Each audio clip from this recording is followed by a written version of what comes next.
Hello and welcome to South Today. Tonight on the programme, a 28-year-old man is facing jail for life for the murder of a university lecturer he tortured. Ben has never shown any remorse for what he has done, and I'm convinced he is unable to show human empathy. The investigation took 2 years and produced more than 2,000 pieces of evidence, including this video shot by the killer. Also tonight, an MP says those in charge of IVF in Oxfordshire won't talk to him about making the system fairer.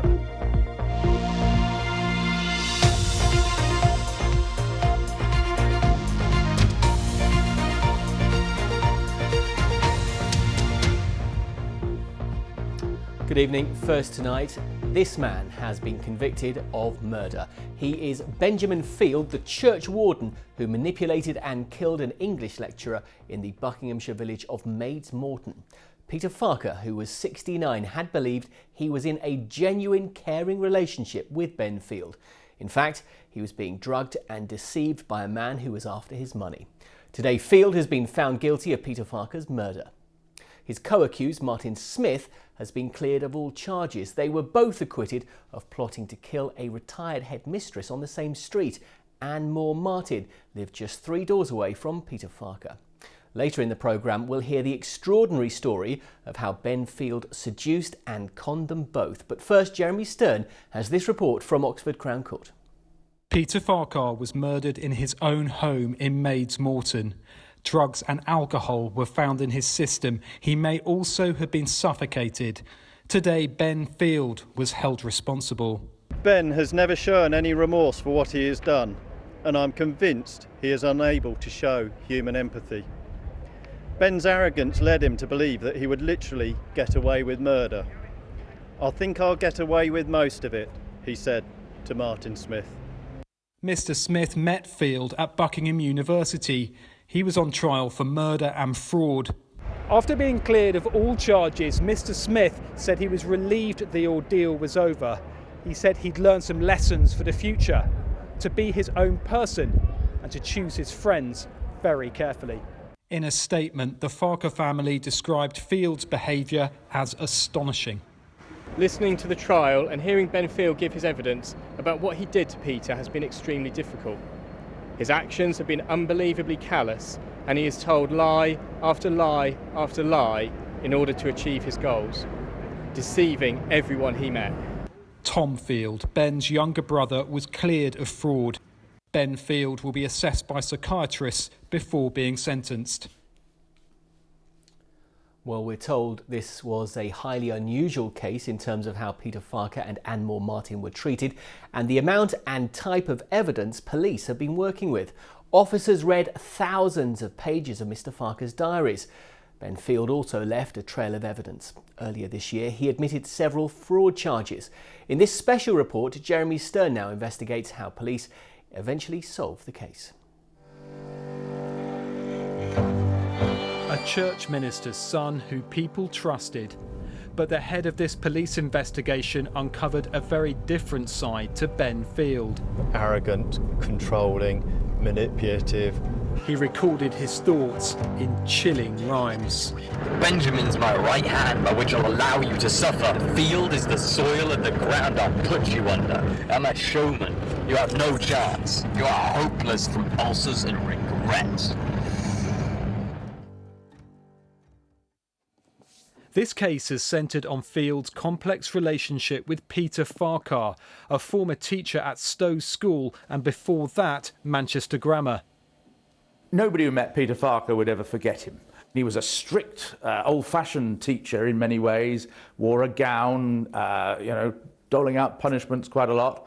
But he was an inspirational teacher. He loved literature, loved poetry, and he got that love across, inspired his pupils. After leaving Stowe, Peter took up a part-time lecturing role at Buckingham University. Ben Field was a student. There was an instant spark over their shared interest in classic English literature. But for Peter, it was more than that. He'd suppressed his sexuality for most of his life. Now, he was in love. Field moved into Peter's house in Maids Moreton. They went through a betrothal ceremony, but Field was just after money. He confused Peter by hiding things around the house. Peter became ill. It all went unnoticed by the neighbours.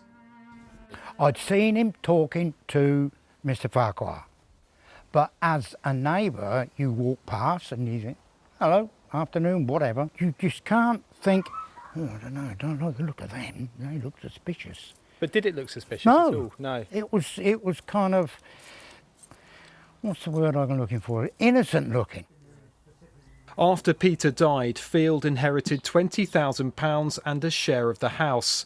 His next target lived 3 doors away, former head teacher Anne Moreton. Brothers Luke and Ryan Hancock had known her all their lives. She was always out speaking to everyone in the street. Helpful in educating us on different sorts of flowers, plants, you name it.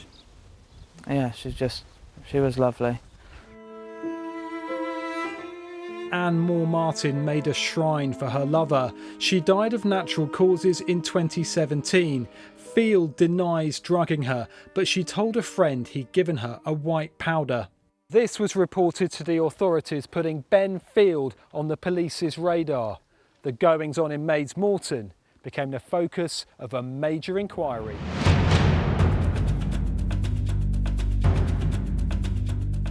Police scrutinised Field's photos, notebooks and phone records.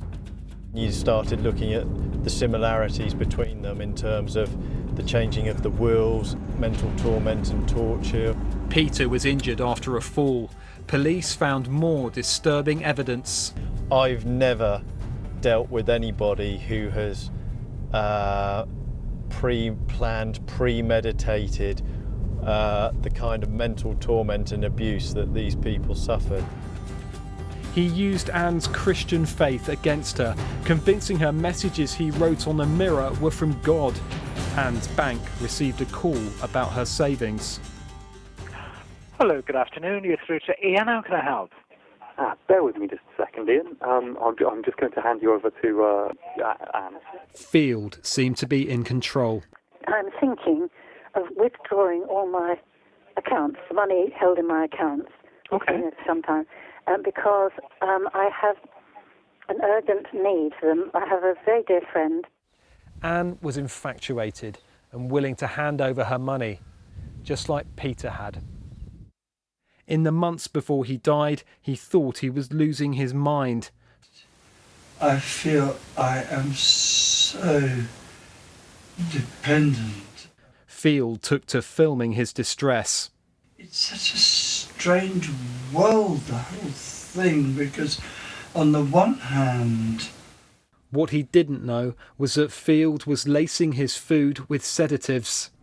I'm actually used to be sort of competent. Of course. Of course. Peter's body would be exhumed during the investigation. Field wrote a eulogy mocking him. He enjoyed doing what he did. The end goal was the financial gain, and you know. Was it more than that though? It was almost as if he was interested in power. Oh yeah, I think. Misery. Yeah, I think that's what when I say about the mental torment. The whole thing was just enjoyment to him. In this picturesque Buckinghamshire village, Ben Field fooled everyone. Village life is what it is. You like to know what's going on, but behind them doors, you don't know what's going on. And I think a lot of people around here wish they had done something. Ben Field's plans went beyond the village. He compiled a list of people he was looking to use or defraud in the future. It included several members of his own family. Jeremy Stern reporting, and he joins us live now from Oxford Crown Court. Jeremy, what was the reaction to the verdict in court? Well, Jerome, Ben Field didn't give much away as he listened to the detailed evidence in this case, and when he was led into court this morning, again, he didn't give much away. Now, the crucial count was that first verdict, guilty of murdering Peter Farquhar. When he heard the word guilty, Ben Field just continued looking forward. But few seconds later, perhaps the enormity of this, the significance for him, dawned on him, and he looked towards his parents who'd been here throughout the trial, and he nodded, and later, as he was taken towards his cell for what will undoubtedly be a lengthy sentence, he tapped his chest and acknowledged his parents again. And the Diocese of Oxford has released a statement tonight. That's right, in the last hour. Ben Field was a former deputy church warden at Stowe Church, but his ambitions went far beyond that. He wanted to become a bishop, and he started his training in that. Now, the diocese says it was in the early stages, but concerns had already been raised. There will be an independent review. Now, police have said that they're worried about how this shows how vulnerable some people in society are to manipulation. They say everyone in society needs to be more aware of that. Jerome. Jeremy, thank you very much indeed.